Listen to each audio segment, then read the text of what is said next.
Hello there. My name is Carol.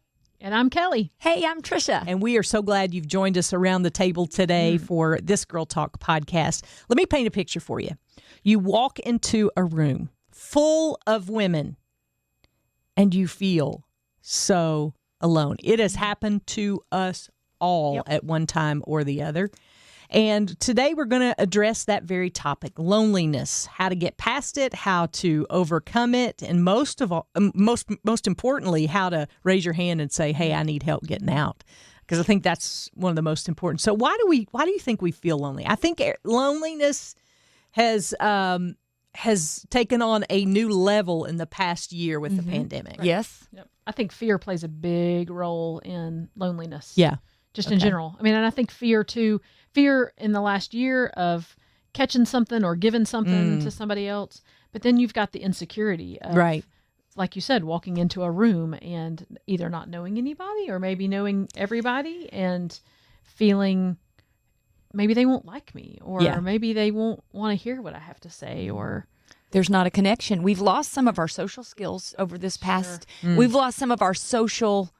security. Doesn't that sound funny? Yeah. But I'm not talking about the government social security. I'm talking about the security we have in social situations. Yeah. I believe we've lost some of that. Right. I'm thinking especially church. I'll be honest with you. My kids have had a lot of anxiety returning to church because they don't feel like they know who's going to be there. Yeah. And they haven't had a lot of interaction with them. Yeah. And so they're struggling to kind of make those connections. And I have had that very same thing too, returning to church and returning to social situations. There's insecurity there.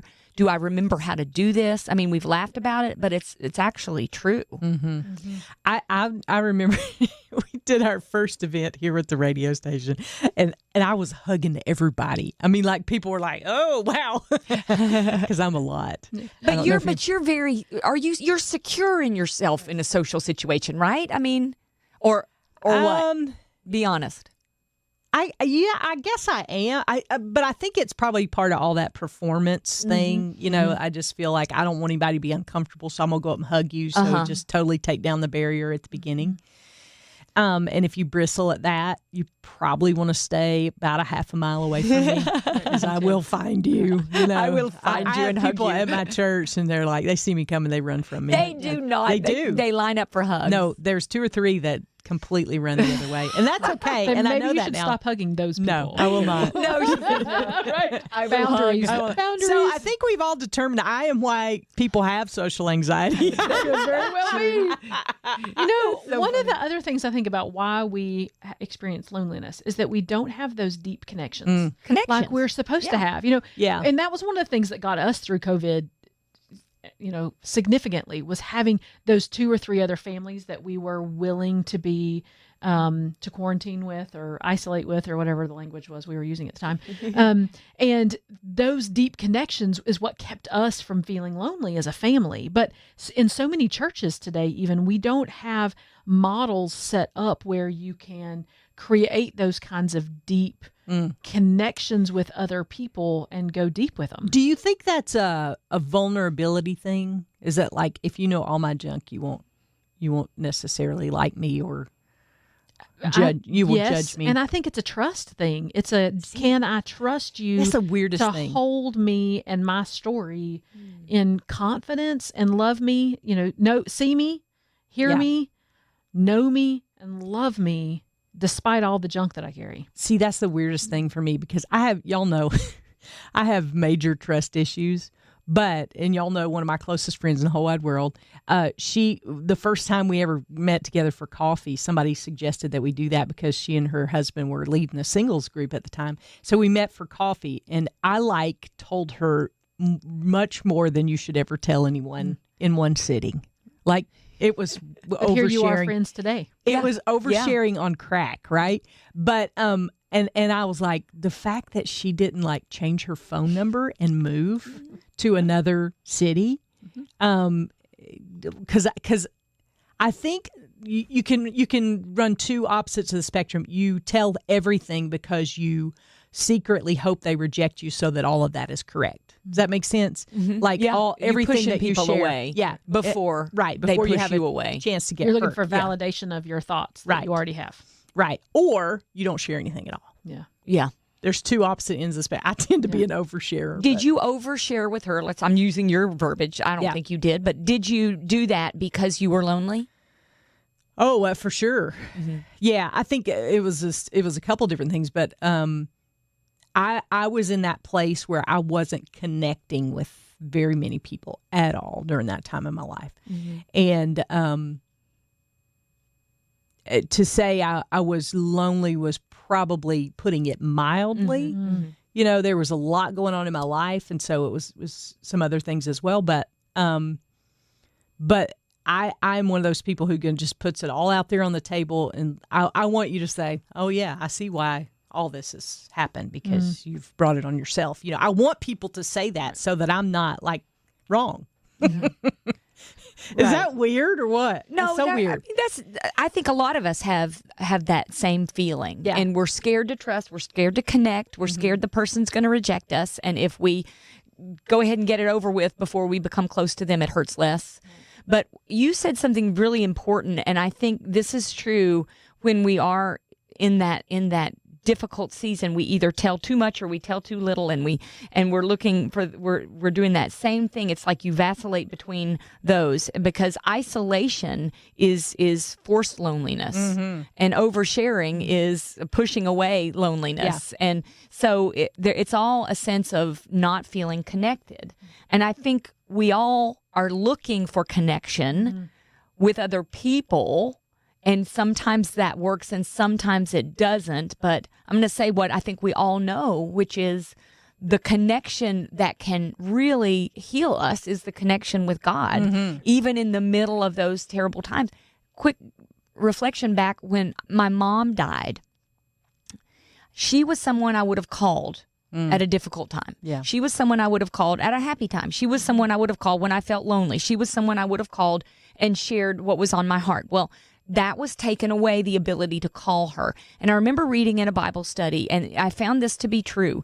When the person you love has been taken away, and that may be through a relationship ending or it may be through a passing away, when that person is taken away and you have all of those desires to connect and you can't do it vertically, do it to God. God will be there when you tell him what you want her to know. So for me, every time I wanted to call Mom and say, Mom, this happened and I don't know what to do about it, I'm taking it to God. I'm going, okay, God, I don't have Mom, so I'm trusting you with this, and he's always there. Yeah. And I will say he is always there. Doesn't feel the same, but the peace is there. Right. Isn't that the beautiful picture of the Garden of Eden, where God walked with Adam and Eve through the garden? And he walked with them hand in hand. And if we can remember that because we have the Holy Spirit, we actually get that now, that he's walking with us through our Garden of Eden and what we've destroyed, you know. And see, here's the thing. Yeah. This has always bugged me. And so I'm going to get a little bit on a soapbox, I guess. But this has always bugged me because what we will do is we will isolate ourselves from God when somebody in the church hurts us. That's true. That is true. So what I want you to hear is if you have been hurt by church, I understand that.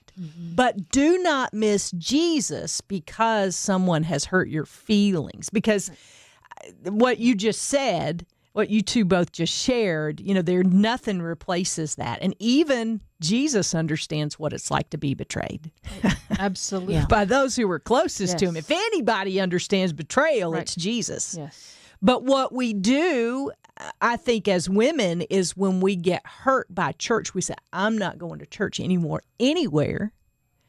And we completely isolate ourselves from God. And we cut that relationship off because it happened at church. Right. And if God let that happen, then why would I trust in a God like that? Well, and we are flawed people. Sure. We're all sinful, broken people that make mistakes. And yes, I know that we have probably all hurt other people and not even realized that we've hurt them in the church. But God never does that. Right. God is perfect. Jesus was the only man who ever walked this earth who was 100% perfect. And we can trust him. Yeah. When we can't trust each other. So that was my little soapbox moment. Don't miss Jesus because somebody hurt you. Because That's totally what the enemy wants. Oh, absolutely. He loves that. It's like, let's just, let's ditch the whole thing because your feelings got hurt because, they moved the flour on the front table. Well, and again, I think getting back to one of the best ways to combat loneliness, in addition to giving Jesus your all, is to find some of those other really godly girlfriends who you can mess up with, who you can accidentally hurt, who will forgive you, who you can heal together, you can forgive each other together, and you can be vulnerable and authentic with each other. Let's talk about how to do that, because I admire your ability to connect socially. I do. I hear you having good friends at church and having friends and having a community and a small group, and I haven't always been able to find that. And I admire how you do that. And so maybe share a little bit about how someone might do that, because it's not always easy to do. Yeah. One of the things I did one time was find, when we first started going to the church we go to now, we had a really difficult time making friends. Really? Really difficult time. It's a church that has been, there's a lot of people who've been there for a really long time, and it's hard for new people to necessarily find their place. So I kind of looked around and went, who are the other people that don't seem to be making their places? And I had lunch at my house, and I said, okay, all of you misfits, for lack of a better word. Yeah. Good you godly didn't call them that, women. did you? No, we would probably lunch at 2:30. We would probably call ourselves that today. But we all got together and had lunch, and it was a beautiful time of just saying, this is the garbage I'm dealing with. This is where I'm broken. And it started with the brokenness of, I don't feel like I fit in anywhere. That I've been going here to this church for 10 years or 7 years maybe at the time, and I don't really feel like I've got a good girlfriend that I can just be honest with.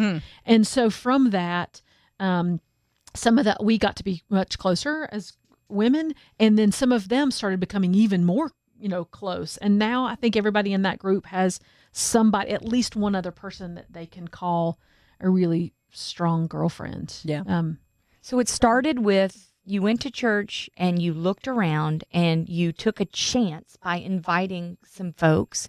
And then here was the big thing that stood out for what you just said. You were vulnerable enough to talk about what was the struggle in your life. And that way everybody else felt comfortable enough to share the struggles in their life. And that's how connections are made. Right. Yes. Yeah. Yep.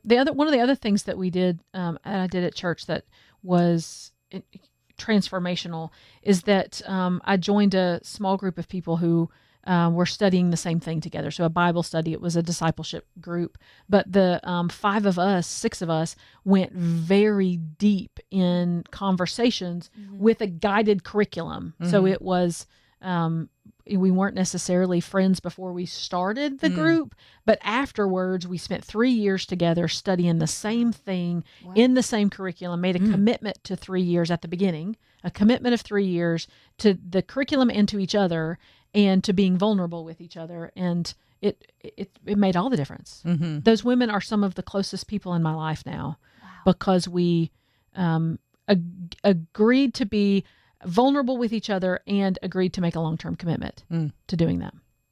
Yeah. But it starts with taking a step. Starts with taking a step, right? And looking around and seeing who you might want to get to know better. And that is hard.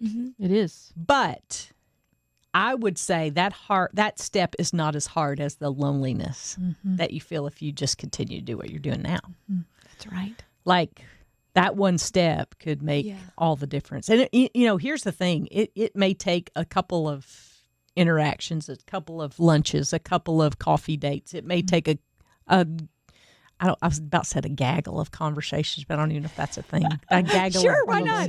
Right. Anyway, it may take lots of miles of your tennis shoes to walk around your neighborhood. Absolutely. Yeah. I like walks. And so whatever it is, find, it may be the people that play in Little League with your kid. Yeah. I mean, it doesn't necessarily have to happen at church. If there are other believers around, you don't want to, you definitely want to reach out to people. But what we're talking about here is loneliness specifically in the church and in Christian circles. And I think the other thing, too, that we need to speak to is that we've got to start being a safe place. Absolutely. Yeah. Women, and I know I'm painting with a big old broad brush, and so forgive me for doing that, but I just will say that in the South, women have a reputation of sharing what they're told. And that is where we get these trust issues from. Oh, sharing what they're told, like gossiping. Right. Okay. Mm-hmm. Okay. Yeah. That has, and you can paint it any way you want to paint it and say it's a prayer request or, however we can make fun of it that way. But it's true. And so we've got to create a safe space. And so I always think to myself, if I was sharing this if the tables were turned and this is what I was sharing with another person, would I want them to share that? And that has given me a great perspective. Yeah. I don't have trouble with that anyway because I'm getting to the point where I forget what you told me. But we all have those situations where the temptation is to tell what was shared and to share that. And we have got to, as women, say enough is enough, draw a line in the sand and say it stops right here and start cheering for each other instead of gossiping about each other. And along with that, being honest about what's really going on. Because I thought for a second you meant painting like a perfect picture, the whole that too. Oh, everything's going great. You never connect that way. Yeah. You never will connect when you're pretending. And nobody grows that way either, by the way. Nobody grows that way. Yep. Absolutely. So it's being a safe place with regard to the gossip, but it's also being a safe place to share because vulnerability exists and honesty exists. Loneliness might feel comfortable, but that's not good. Mm-hmm. That's not good. You said it a minute ago. The hard from taking a step is hard, but it's better than that comfortable, sad loneliness. Mm-hmm. And we were designed to live in community. Okay, can I say one more thing and then I promise Please. I'll stop it? Because I know my personality and I know a lot of people who have very big personalities, and you would think they have more friends than anybody in the world. But what they do is they instead perform, and they're friends with a lot of people, but they don't have deep connection with people. And so just because you go to the Bible studies and you show up at all the events and that does not necessarily mean that you're connecting on a deep level, because here's what will happen is that you will eventually work yourself back into loneliness, because when you can't perform, you'll just go away. Mm-hmm. So I'm saying that for two reasons. One reason is if you're doing that, stop it. Number two is if you have somebody who's disappeared from your group, it may be because they can't pretend anymore. Mm-hmm. That may be even more reason for you to reach out to them and to connect with them on a deeper level, because I've seen it happen in my own life. I've seen it happen to people I love. They just can't keep it up.